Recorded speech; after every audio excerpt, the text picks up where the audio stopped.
My brother got me kicked out of the house so he could use my room as a game room, and now, years later, after discovering that I bought my own house, my parents are demanding that I give it to him. My brother basically had me kicked out just so he could turn my bedroom into his own personal gaming space. Now, all these years later, after hearing that I bought a house of my own, my parents have the nerve to demand I give it to him. Back when I was a kid, I lived with my mom, her husband, my stepdad, and my younger half-brother. That kid was clearly their favorite, probably because every time my mom looked at me, I reminded her of my dad, the man she cheated on. And for some twisted reason, she pinned that blame on me. I was constantly left out, treated like I was invisible. For a long time, I tried to tough it out and pretend it didn't bother me. But by the time I turned 14, I couldn't take it anymore. Things got really bad. My brother was spoiled rotten and always had everything handed to him. He was obsessed with video games. Eventually, he started whining that there wasn't enough space in the house for him to have a gaming room, like he saw on YouTube or something. Then my parents started dropping hints, subtle at first, that maybe I should move out so he could take over my room. At first, I honestly thought they were joking. They'd made comments before about how useless I was or how I should just leave, so I didn't take it seriously. But then it started to sink in that they meant every word. They began pushing harder, saying I was basically an adult already and it was time I moved on with my life. I tried to explain that I wasn't even old enough to work yet, had no place to go, and wasn't anywhere near ready to be on my own. But none of that mattered to them. They'd made up their minds. One day, I came home from school and saw all my stuff dumped out on the sidewalk like garbage. That moment broke something in me. I ended up bouncing from shelter to shelter, just trying to survive, until one incredible woman stepped into my life and changed everything. She was a police officer who lived near one of the shelters I stayed at the most, and over time, we got to know each other. A few months later, she brought me into her home and eventually adopted me as her own. Honestly, if it weren't for her, I don't think I'd be here today, let alone standing on my own 2 feet. Years passed, and I kept moving forward. I worked hard, studied even harder, and managed to save up enough money to buy a house, all on my own, with my own business. I couldn't have done it without the woman I now call Mom. She helped pay for my education and even pitched in when I started my business.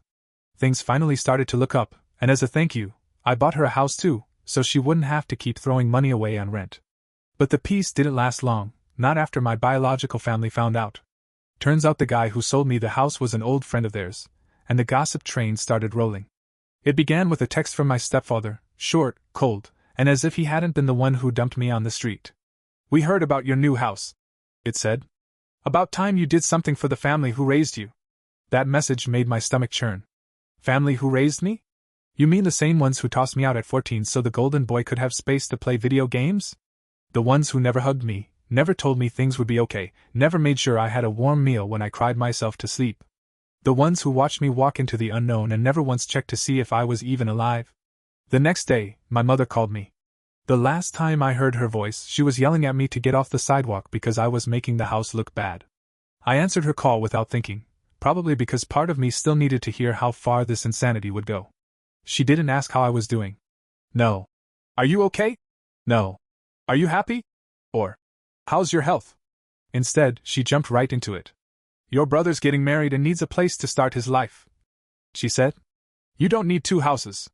My hands started shaking from the rage bubbling up inside me, so I took a breath and tried to stay calm. "You're seriously asking me to hand over the house I busted my ass for, just because he's getting married? The guy who's never worked for anything?" And without missing a beat, she replied, "He's your brother. Family helps family." I almost laughed out loud. Family helps family? I spent nights sleeping on benches, hungry and scared out of my mind. Family helps family? Where were you when I needed new shoes to go to school? Where were you when I got jumped at a shelter and ended up in the hospital alone? I hung up the phone without another word. I thought that would be the end of it, that maybe now they'd leave me alone. But I was dead wrong. I underestimated just how far they were willing to go. A few days later, I started getting messages from numbers I didn't recognize. One said, "You're going to regret turning your back on your family." Another warned, "You owe us a blood debt." They even targeted my adoptive mom, sending her an anonymous message saying she was meddling in a family that wasn't hers. That one hit me hard. I went straight to the police and filed a report. By then, I had the right contacts and knew exactly what steps to take. I wasn't that scared little boy they left behind anymore. Now I had a clean record, a solid reputation, and the receipts to prove it. But it didn't stop there. What pushed me over the edge was hearing from an old school friend, someone who now lived next door to my biological parents. He told me my mother was going around telling everyone that I was ungrateful. That the house I bought was really an inheritance from my father, the same man she cheated on and claimed to hate. She even said I turned my back on my own blood just for a bit of money. That was the final straw. If they wanted war, then war is what they were going to get. That night, I didn't sleep a wink. I just lay there, tossing and turning, replaying every hurtful word, every painful memory, every scar they left on me. It felt like everything I'd built to heal myself was suddenly ripped open, and they spat on the wounds just for fun. And I decided right then, I wasn't going to just let it slide. Not for me, but for the 14-year-old me who sobbed while hugging the clothes thrown onto the sidewalk. While his little brother played happily with a brand new PS5 bought with money that should have gone towards school uniforms. The next morning, I drove to the neighborhood where it all started. Not out of nostalgia, but to show them, face to face, what they threw away. I parked my car right in front of the old house I used to call home, the place where my childhood was shattered. It still looked the same, dull, cracked walls, trash scattered outside, and that same air of misery. I walked up and rang the doorbell, steady and firm, ready for the storm I knew was coming. My brother answered. He looked to be in his early 20s now, with a gut that didn't match his age and that same spoiled look in his eyes. When he saw me, his eyes went wide, then he tried to throw on a fake smile. "Hey bro, did you show up to hand over the keys?" he asked, smirking. I couldn't help but laugh in his face, not the kind of laugh that feels good, but the dry, bitter kind that stings your throat from years of holding back anger. "No," I said plainly. "I came to tell you that if you or our parents reach out to me again, I'll take every one of you to court, for harassment, slander, and attempted extortion. And I've got receipts." Then I pulled my phone from my pocket, opened it up, and showed him everything, the recording of my mom's phone call, all the nasty messages, every screenshot of their threats. "My lawyer's already got copies of all this," I added. His face drained of color. "You're blowing this out of proportion, it's just a house," he muttered. "No, it's not just a house. It's my life," I shot back. "It's the result of every sacrifice I made, every tear I shed, every ounce of effort I poured into building a future, just so I'd never have to rely on people like you again." He opened his mouth to argue, but that's when my mother appeared in the doorway. She still wore that same sour expression, like seeing me was an offense to whatever fantasy she had of a perfect family. But when she saw I wasn't playing around, something shifted in her eyes. She realized I wasn't that scared, quiet kid anymore. I was a man now, one who knew how to stand up for himself. And then she asked, "You're really going to turn your back on your own mother?" "I don't have a mother," I replied without hesitation. "The woman who raised me is doing just fine in the house I bought her. You just gave birth to me, and honestly, maybe even that wasn't by choice." She went completely silent. For the first time in my life, my biological mother didn't have a single word to say. And in that heavy, awkward silence, I said my goodbye, not with sadness, but with relief. I left that house with a lighter heart than I'd felt in years. Deep down, I knew this wasn't the end of it. They weren't going to give up so easily, but at least I had finally taken a stand. I wasn't hiding anymore, and they knew it. But just like I feared, they didn't let it go. Their next move would be even lower than I thought possible. Looking back, I should have known they wouldn't take no for an answer. People like them don't retreat, they just stoop to something even uglier. And that's exactly what they did. Less than a week after I paid them that visit, my phone rang again. It was someone from social services. At first, I figured it had something to do with my business, some kind of paperwork or inspection. But what she said nearly made my blood freeze. "Sir," she said, "we received an anonymous tip claiming the woman who lives with you, your adoptive mother, is being abused, kept against her will, and financially exploited." I felt a chill run down my spine, not because I believed the accusation, but because I instantly knew where it had come from. "That's absolutely false," I said through clenched teeth, doing my best to keep my temper in check. "My mother is independent, completely free, and her finances are hers alone. She's got her own bank account, her own card, and honestly, more freedom than most people I know. But if you'd like, you're welcome to come by and speak with her yourselves." And sure enough, they did. 2 days later, I heard a knock on the door. A social worker and a representative from the Senior Citizens Council stood outside. They came in, asked questions, looked around, and sat down with my mom for a long talk. When she finally realized what the visit was about, her eyes welled up with angry tears. "They're trying to tear you down again, son," she said as she hugged me tightly. "But this time, you're not alone. They won't win." Once the inspection was over and everything checked out, I asked them to write an official statement declaring that the complaint was bogus. But I wasn't about to let it stop there. I called my lawyer and told him it was time. No more warnings, no more holding back. I was ready to sue. They'd crossed a boundary that should never be touched. Meanwhile, the lies kept spreading, now popping up on local social media pages. My parents, of course, were the ones planting the seeds. They started spreading ridiculous rumors that I had somehow bewitched the policewoman who adopted me, and that she only took me in for selfish reasons. That I was using her money to buy houses and show off, as if I hadn't spent years hustling candy on street corners just to afford exam prep. As if I hadn't worked myself into the ground delivering food, waiting tables, grinding through sleepless nights and exhausting days just to make something of myself. I could have ignored it. I could have let it slide. But something inside me burned too hot to let the lies stand. So I reached out to an old college buddy of mine, a journalist, and laid out the entire story. From being abandoned, to getting adopted, to all the struggles and small victories that got me to where I am today. He was stunned. I asked him to keep all names out of it. I didn't want revenge, I just wanted the truth out there. He agreed, and 2 days later the story went live under the headline, "The boy they threw away, how one teen rebuilt his life with love and grit." That was the spark. My phone lit up like a Christmas tree. Messages poured in nonstop. Folks I hadn't seen since grade school messaged me, saying, "I remember you, they really treated you like trash." Others chimed in, "That woman's a saint." And, "You're an inspiration." And sure enough, my parents saw the story. It ate them alive. My mother called me again, this time sobbing, but not from guilt, from rage. "How could you do this to our family? How could you shame us like this?" "I didn't shame anyone," I told her. "All I did was tell the truth. The shame isn't mine to carry." And I hung up. That night, for the first time in years, I fell asleep with my soul completely at peace. But their games weren't finished yet, and the next one would be the dirtiest of them all. I figured after that article went viral, they might crawl back into the shadows. That maybe, just maybe, they'd feel enough public pressure to stop digging their own grave. But I gave them too much credit. Some people don't back down when they're exposed, they just get nastier. And once they lost control of the narrative, they stopped pretending altogether. What they did next proved this had nothing to do with property anymore. They were out to ruin me. It started with a formal court summons. They had filed a lawsuit against me. The reason? Improper appropriation of family inheritance. Yeah, let that sink in. My own parents were claiming that the house I bought, with my own money, in my own name, fully paid for, actually belonged to them. According to them, the funds I used to buy it were part of an inheritance from my biological father. That same man who died without leaving a cent to his name, not even a wristwatch. The same man my mother despised and cheated on. Now they were spinning it as if I had stolen from the family legacy. Like I was part of some noble bloodline or tight-knit clan. As if I had ever been part of any family at all. To top off the insanity, they even attached twisted text threads, cherry-picked screenshots, and somehow managed to drag in a witness.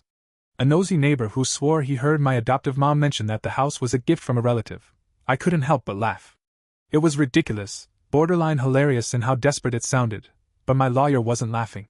He sat me down and explained that, while the lawsuit didn't have a legal leg to stand on, it could still throw a wrench in my life. It could delay transactions, mess with my reputation, and even rattle clients, just enough damage to hurt. He said it plain, they weren't looking for justice. They were trying to use the system as a weapon, a way to punish me out of spite. That's when I realized, this wasn't about a house anymore. This was personal. They couldn't handle watching me win. They couldn't stand that despite everything they put me through, I came out stronger, that the plan to erase me didn't work. That the kid they tossed to the curb was now a man telling his story, and people were listening. But I wasn't about to let them break me. I got to work. I pulled together every document, every receipt, every contract. I dug out photos from the home renovations, printed the bank transfer statements, everything, down to the last penny. My adoptive mom even wrote out a sworn statement, her hands trembling, tears slipping down her cheeks as she remembered everything. She wrote about the first time she saw me, that skinny, scared kid in a shelter. She included the adoption process, the emergency room visits after panic attacks, all the trauma left behind by rejection and neglect. And while we were building our case, something I didn't expect happened. I got a message, not from my family, but from my brother's fiancée. Well, ex-fiancée, eventually. She'd written this long, emotional message. She told me she was seriously rethinking the marriage. She said she had believed their version of events because, in her words, who would make up something so awful about their own son? But after reading the article and going through the leaked screenshots in the comments, things started to click. She shared how my brother had been getting more aggressive lately, controlling, even volatile. And with the wedding getting close, she realized she didn't even recognize the man she was about to marry. And then came the part that hit me hard. "I just wanted to say I'm sorry," she wrote. "And thank you. If it weren't for your story, I might have made the biggest mistake of my life." I wrote back, respectful and kind. Told her I hoped she found peace, made sure she knew I didn't blame her for anything. She wasn't at fault. The blame rested squarely on the people who'd spent their lives trying to control everyone around them, without ever thinking there'd be consequences. And that's when it hit me. The greatest revenge isn't screaming, burning bridges, or getting even. It's living so well that their presence fades into nothing, like background noise. But unfortunately, the story wasn't over yet. They had one last dirty card to play. And it would hit lower than anything I'd seen before. I thought I'd seen the worst of them, but they still had one more move. The court date was getting close. My lawyer was confident. We had airtight evidence, financial records, statements, and even the judge had ordered an audit of all assets. Everything pointed to the truth finally being revealed, officially and publicly. And then they pulled their lowest trick. The day before the hearing, my adoptive mother was hit by a car. Right outside her front door. Middle of the day. A hit and run. And the driver? Not some stranger, but a guy who used to hang around with my biological family back in the day. He claimed she suddenly ran out into the street. But witnesses said different. They said he saw her crossing, sped up, and only hit the brakes after he'd already hit her. She ended up with a broken leg, cuts and bruises, thankfully nothing worse. But emotionally it wrecked her. She cried, telling me it was her fault, that they were targeting her because they couldn't reach me anymore. That crushed me. I sat by her hospital bed, just looking at this incredible woman who'd pulled me out of the gutter, now lying there in pain because of me, or rather, because of them. And in that moment, I made a promise. This was going to end. For good. The next morning, I walked into that courtroom with fire in my chest. My face looked calm, but inside I was ready to explode. There they were, my mom, my stepdad, my brother, all dressed up, acting like they were the wounded ones. Playing the same pathetic roles they always had. But this time, it wasn't going to work. My lawyer took the lead, laid out the documents, the bank statements, the witness testimonies, everything. The judge was calm at first, listening carefully. But with every piece of evidence we dropped, her expression shifted. Then came my turn to speak. I talked for half an hour. I shared everything, my ignored childhood, the night they dumped my stuff on the sidewalk, the shelters, the hunger, the fear. And then the lifeline, the woman who gave me a second chance, and who they were now trying to hurt. When I finished, the room was dead quiet. My parents were pale. My brother just looked down, avoiding my eyes. Then the judge spoke. She asked for silence, and said something I'll never forget. "This court does not exist to validate emotional blackmail, or reward parents who abandon their child." She dismissed the case, with prejudice. And then she looked at the prosecutor and said she was recommending a formal investigation, for false accusations, perjury, and attempted fraud. I won. But more importantly, they lost, in front of everyone. They lost their grip, their lies, whatever image they tried to keep up. And it didn't stop there. I filed my own lawsuit for emotional damages. I requested, and was granted, a protection order for my adoptive mom. I reported the man who hit her. And I froze my brother's assets. Turns out, he was funneling money through his fiancée's company, the one she canceled when she walked away, to cover up gambling debts from shady online sites. I followed it through to the end, because they earned every bit of it. That night, I got home and found my mom, my real mom, waiting for me. She smiled, tired but proud, and wrapped me in a hug. And she whispered, "Now you're free, my son." And for the first time in my life, I believed it. But there was still one last thing I needed to do, something I owed to that little boy I used to be. It was the final piece I had to put in place to close this chapter of my life. The lawsuit had wrapped up. The court did what it was supposed to, and justice was served. Still, I couldn't shake the emptiness inside me. It was like the wound had scabbed over, but it still throbbed from everything I'd kept bottled up, all the words I never got to say. I didn't just want a legal win written on paper. I wanted them to hear it straight from me. I wanted them to look me dead in the eyes and realize what they'd thrown away. So I decided to call a meeting. Not because I was hoping to fix things, there was no coming back from what they did. But I needed to finish this story on my terms. I sent a message to our old family group chat, the same one they booted me from the day they kicked me out, and wrote, "You've got 15 minutes of my time. Tomorrow. Noon. If you've got the guts to face the truth, show up." The next day, I set up 2 chairs and a recorder in the event room at my adoptive mom's house, The house I proudly bought for her. One chair was for me. The other was for whoever dared to show. I didn't think they'd actually come. But sure enough, they showed up, my mother, my stepfather, and my brother. He looked the same as always, scared, weak, and now he was single, broke, and from what I'd heard, on the edge of being evicted. They sat down like they were the ones who'd been wrong. They mumbled something about being there to talk, but I cut them off before they could start spinning their version of the story. I picked up the mic, hit record, and said what I needed to say. This ain't for the courts, and it ain't for the internet. This is for me. To remind myself who I was, who you tried to erase, and who I managed to become, despite everything you put me through. My mom tried to butt in, said she was sick, that everybody makes mistakes. I held up my hand to stop her. Mistakes? I asked. A mistake is forgetting a birthday. A mistake is yelling during an argument. What y'all did? That was planned. That was heartless. You threw a kid out onto the street. A kid. Just so you could spoil your golden boy. My stepfather scoffed, said I was always ungrateful, that they had their own problems. And what? I snapped back. You think I didn't have mine? I slept on cold, hard floors.